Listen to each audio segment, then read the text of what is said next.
अस्सलाम वालेकुम। EDU 402 assignment number 1। Total marks इसके आपके पास हैं 20 और सेमेस्टर आपके पास है स्प्रिंग 2021। इसका पहला क्वेश्चन आपके पास है, write down the philosophical foundations of curriculum in detail.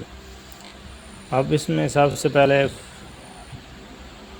Philosophy की डेफिनेशन आपको पता होना चाहिए कि फ़िलासफ़ी क्या चीज़ है। Philosophy is the heart of curriculum development. अब सबको पता चल गया होगा फ़िलासफ़ी क्या चीज़ है। अगर आपने कोई भी करिकुलम डेवलपमेंट करना है, कोई करिकुलम बनाना है, तो फ़िलासफ़ी क्या उसका हार्ट है।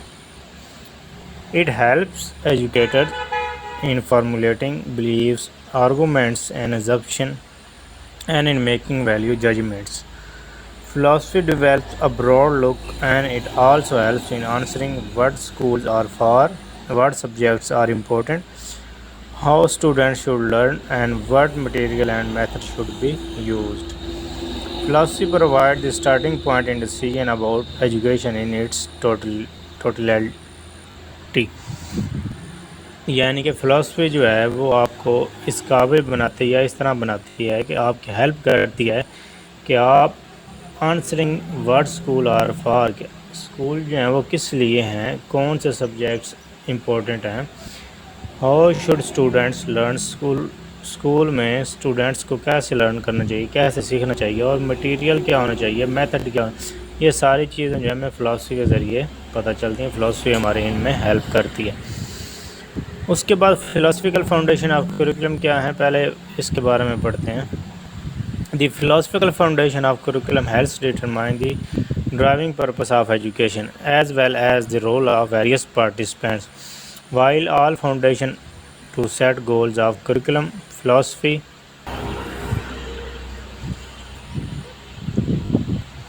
while all foundation purpose to set goals of philosophy presents the number of thinking from which those goals are created। अब ये थ्योरी है पढ़ने वाली, इसको आपने देख लेना। मैं नीचे इसकी जो है ना वो फाउंडेशन की तरफ आता हूँ कि हमारे पास फाउंडेशंस क्या क्या इसमें शामिल है। The philosophical foundations which include idealism, realism, pragmatism and existentialism and education philosophies which are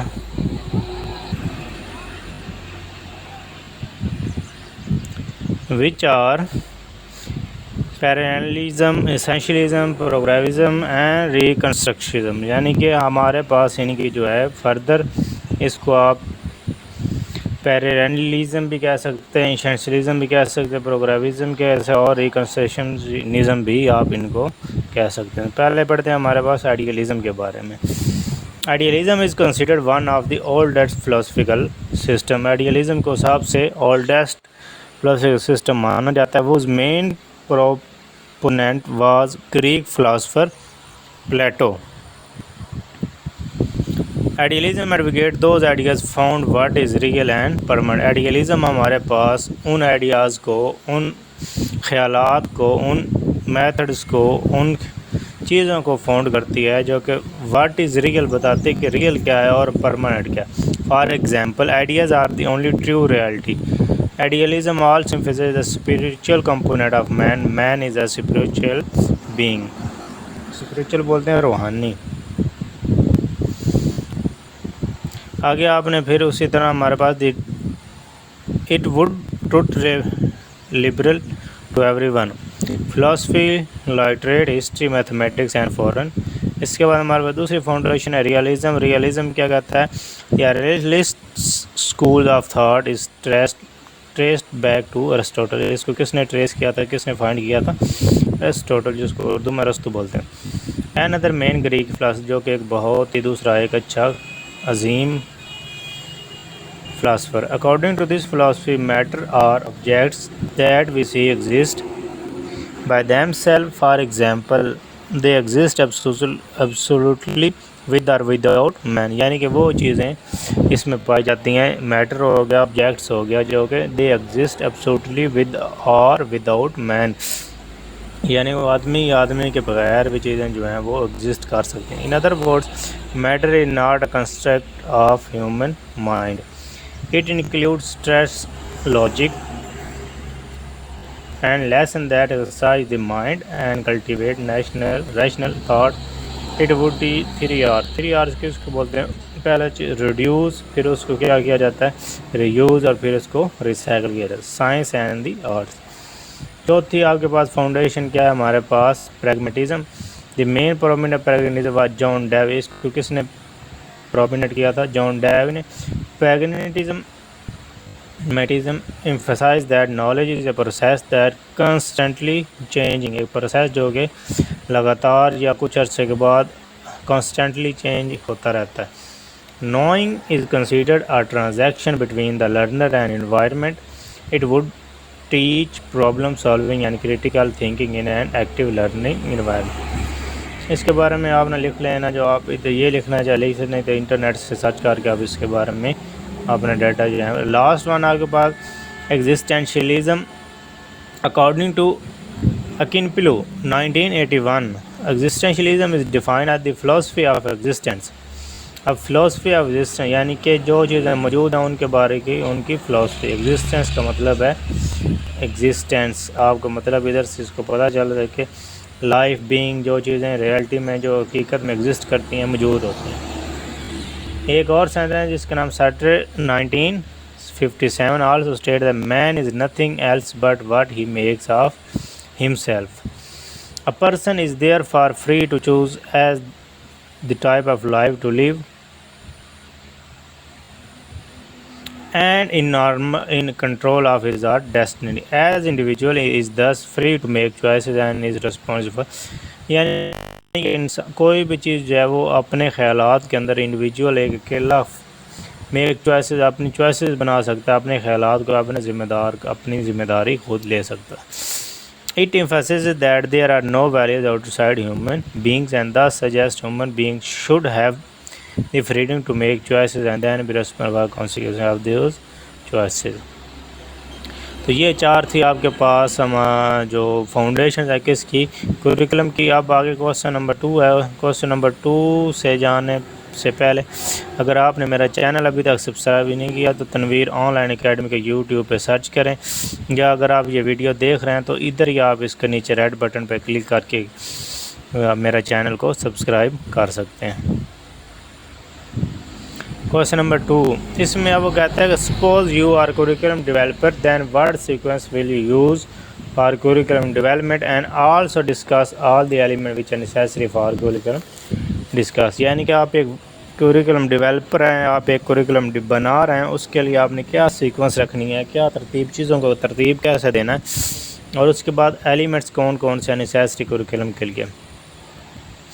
the curriculum development systematical organise what will be taught. उसमें क्या ऑर्गेनाइज किया जाता है? व्हाट विल बी टॉट, वो will be taught, and how it will be taught. समझ आ गई होगी आपको? व्हाट विल बी क्या पढ़ाया जाएगा, कौन पढ़ाएगा और कैसे पढ़ाया जाएगा। Each components effect and interact with other components. यानी कि हर एक कंपोनेंट वो एक दूसरे को इफ़ेक्ट करते हैं, एक दूसरे के साथ इंटरेक्ट करते हैं, एक दूसरे के साथ रिलेट होते हैं। For example what will be taught is affected by who is being taught. यानी कि क्या पढ़ाया जाएगा, किससे इफेक्टेड होता है, कौन पढ़ा रहा है। The stage of development in age maturity and education. Method of how element is taught are affected by who is being taught, their characteristics and. अब सीक्वेंस जो है जो मैंने आपके पास आपको सामने दिखा रहा हूँ, इसमें मैंने क्या किया है कि सबसे पहले आपने क्या करना है, sequence of I will use for curriculum development. पहले इशू क्या है, प्रॉब्लम नीड इज़ आइडेंटिफाइड। मैं क्या करूँगा, आइडेंटिफाइड करूँगा कि मैं जो करिकुलम बनाना उसमें इशू किस इशू पे बनाऊँगा। प्रॉब्लम क्या है, नीड इज़ आइडेंटिफाइड, क्या मैंने उसके नीड जो है वो इशू वर्ड इशू क्या नीड आइडेंटिफाइड की है या नहीं किया है। मैं तो नीड बनाना शुरू कर दिया। Characteristics and needs of learner, target audience वो। उसके बाद थर्ड पॉइंट है changing intended for learner, intend outcome objective word the learner will be able to do the important and relevant content word. उसके बाद है एक minute, method of accomplish intend outcomes, how कैसे होगा। Evaluation strategies for methods content and intend outcome what work काम। तो ये थे सीक्वेंस जिस तरह आप एक करिकुलम को डेवलप कर सकते हैं। उसके बाद जो करिकुलम फेज़ है वो आपके पास दो हिस्सों पे जो मुश्तमिल हो सकता है। एक तो फेज़ 1 है, उस फेज़ 1 में planning.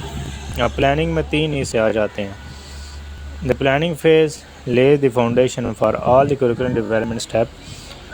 The steps in this phase include identify the issue needs। कि पहला स्टेप जो प्लानिंग के अंदर आता है वो क्या, आइडेंटिफाई इशू नीड आ जाती है। उसके बाद आपके पास जो प्लानिंग में दूसरा पॉइंट है वो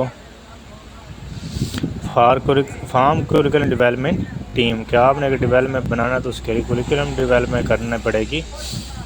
उसके बाद आपके पास तीसरा पॉइंट है conduct needs assessment and analysis. अब ये तो थे प्लानिंग के 3 पॉइंट। और उसके बाद आपके पास आ जाता है phase 2 contents and methods state intent income outcomes, जिसमें आपके पास डेफिनेशन इंटेंडेड आउटकम आ जाता है, फिर कंपोनेंट्स ऑफ इंटेंडेड आउटकम आ जाता है, एग्जांपल ऑफ इंटेंडेड आउटकम आ जाता है। थर्ड है आपका फिफ्थ आपके पास है सिलेक्ट कंटेंट। और सिलेक्ट कंटेंट में आप the next curriculum is selecting content that will make real difference in lives of learner and ultimately goals. इसके बाद आपके पास आ जाता है जनाब डिज़ाइन एक्सपेरिमेंटल मेथड्स, कि आपने क्या करना है आखिर पे डिज़ाइन एक्सपेरिमेंटल मेथड को लाजमी। इसके बाद एलिमेंट्स हमारे पास क्या हो, कौन कौन से हो सकते हैं, सिचुएशनल एनालिसिस हो सकता है, फार्मूलेशन ऑफ ऑब्जेक्टिव हो सकते हैं। उसके बाद selection of content scope and sequence हो सकता है। इसके बाद आपके पास activities strategies and method of teaching हो सकता है। और लास्ट पे आपके पास इवेलुएशन। इस तरह से आपने क्या करना है, अपने असाइनमेंट को प्रिपेयर कर लेना। आपने क्या करना है, ये assignment same as it is हमें नहीं करवानी, बल्कि आपने इस तरह ये आपके पास एक आइडिया सोल्यूशन के तौर पे है, तो आपने अपनी सोल्यूशन जो असाइनमेंट जो है वो आपने यूनिक प्रिपेयर करनी है।